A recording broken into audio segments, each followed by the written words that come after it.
সমর্পণ।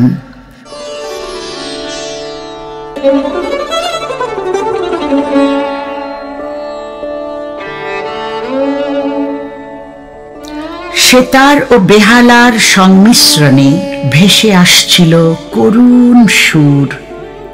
বলেছিলে তুমি, সানাই বাজাবে আমাদের বিয়ের দিনে, নতুন জীবনের সূচনায়। কোনো কোনো শব্দ শুধুমাত্র অক্ষরই থেকে যায় আজীবন। কবিতার পংক্তিমালা মনে হয় না, আবার কোনো কোনো গানের শব্দ মনে হয় সুরে তালে অর্থে স্বর্গীয় সুধা।